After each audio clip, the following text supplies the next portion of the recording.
Well, as the U.S. continues to see a surge in coronavirus cases, our CBS News Battleground Tracker finds that the outbreak could have an impact on the way people vote come November. Arizona, Texas, and Florida are three states where the cases are going up. Most voters in those states do not believe that efforts to contain the virus are going well at all. In fact, they believe that those efforts are going badly. So many believe that their states move too quickly in reopening their economies. The presidential race remains close in all three of those states. So we want to bring in Ed O'Keefe to break down the numbers for us.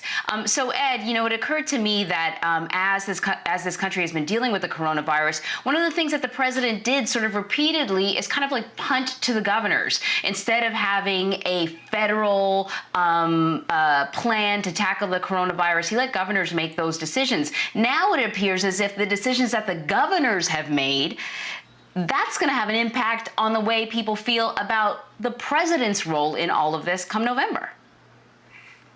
Yeah, it's all blending together, Anne-Marie. And one of the findings actually from these three states is that among those who thought that their states had perhaps reopened too quickly, they were asked, well, why do you think they did that? And I believe it was in all three states, most of them said it's because of pressure from the Trump administration. So not only is he getting blamed potentially for the handling of this whole thing, but now also getting blamed into pressuring states to reopen sooner than they should have. And that is sort of a double-edged sword for him, a real problem, because it just continues to show that in the minds of so many voters, he owns this for good or for bad. So, Ed, the coronavirus pandemic has forced millions of Americans out of their jobs, as you know. How are the concerns about the economy affecting voters in these three states? Yeah, well, look, the economy now ranks as the top concern for all voters nationwide, and that is partly because of the much grander or bigger importance that the issue gets from Republicans and from supporters of the president. They see economy as issue number one, followed by healthcare overall, then the coronavirus. Among Democrats, it's more coronavirus and healthcare. So it is obviously a big concern. If you look at these polls in all three states, Arizona, Florida, Texas, Republicans say overwhelmingly the economy is their first concern. They support Trump. Coronavirus is their secondary concern. It's flipped among Democrats and independents. You see the coronavirus now as the big concern, followed by the economy closely, and healthcare.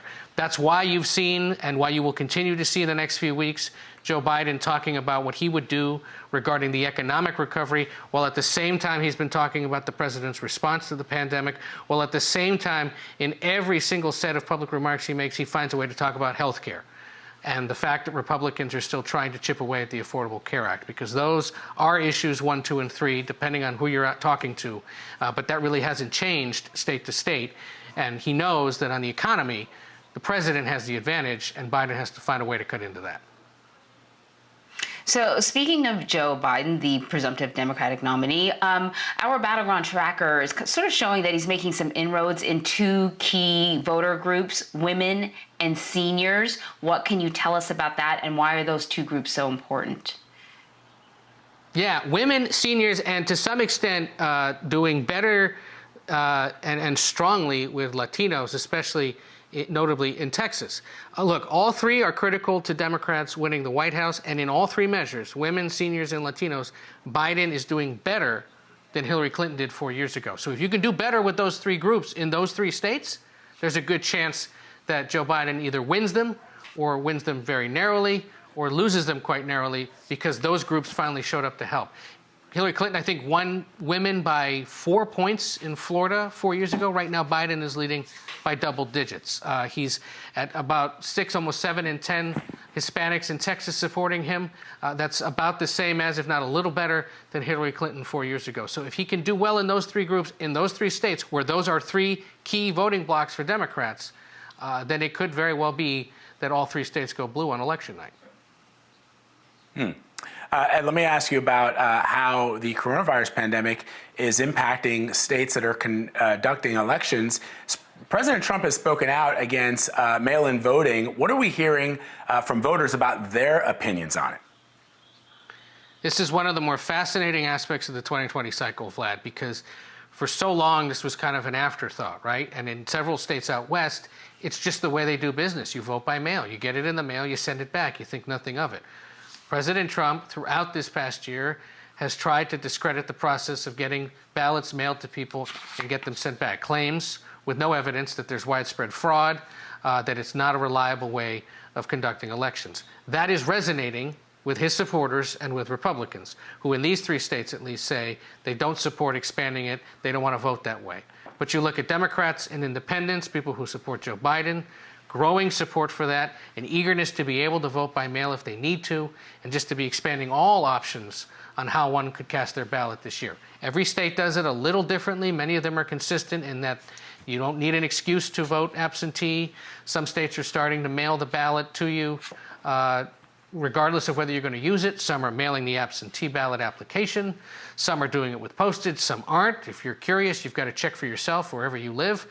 But it is a factor this year because while there may be this grand growing support for Joe Biden, while there is an enthusiastic core of support for Donald Trump, if those people can't find a way to cast a ballot and get it back in time, whatever the rule is in the state they live in, then all of this could be for naught. And it's part of why both sides are increasingly focused on making sure that it's as easy as possible for those that support them, and raising questions in some cases about how it's done in other places. There are dozens of lawsuits underway at the state and federal level right now regarding whether or not there should be expanded mail-in voting, whether or not the way it's done is fair or should be tweaked. And there will be hundreds, if not thousands, of lawyers on standby across the country come Election Day on both sides of this campaign, ready to go if there's a problem in certain parts of the country.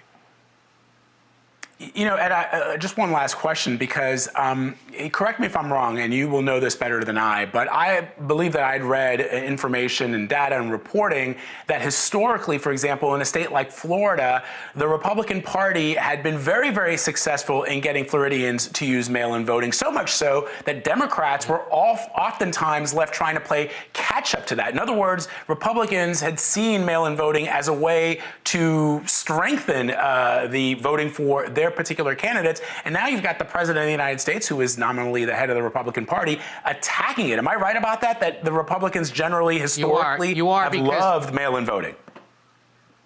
They have, because it helps seniors who have usually favored a Republican presidential candidate to vote. Those that live in the villages, those that live in other parts of Florida that may not be able to get out because they just, for whatever reason, can't make it to the voting booth themselves. So yes, there's this healthy tradition of it in Florida. There's a healthy tradition in it in places like Colorado, Utah, Oregon, Washington State, California. Even Republicans there have helped change the rules to make it easier to do this. But yes, the president, for whatever reason, has seized on it this year, convinced that that's the way he'll lose. So he's trying to discredit that use of it to try to drive down support, or at least raise the skepticism, so that if we're sitting here for a few days, maybe weeks, waiting for the results from Florida because mailed-in ballots haven't been counted, he can go, see, I told you this was going to be a problem, try to discredit it, get it caught up in court. And even if he loses, then perhaps just try to call into question the results of the race. Look, Americans need to be prepared for the possibility that for the second time in 2 decades, we won't know the winner after election night, and that it could be drawn out. Remember, there was Florida in 2000. It could be some state somewhere this year. Just because if there's a record number of absentee ballots mailed in, it takes a while to open those envelopes, run them through the machine, or look at them and count them. And that's not necessarily a bad thing. It'll be a nail-biting, chaotic thing for all of us if this is a close election and we're waiting on one county in one state, or 3 specific states to tell us who exactly gets how many electoral college votes. If it's a blowout on either side, it'll be less of a factor. But there's a real possibility that could happen. Americans should prepare for it. And if you're worried, the first thing you probably could do is figure out, well, how do I get my ballot? How do I cast my vote and make sure it gets counted? Fascinating. Ed O'Keefe, as always, thank you, my friend. Appreciate it. Take care, guys.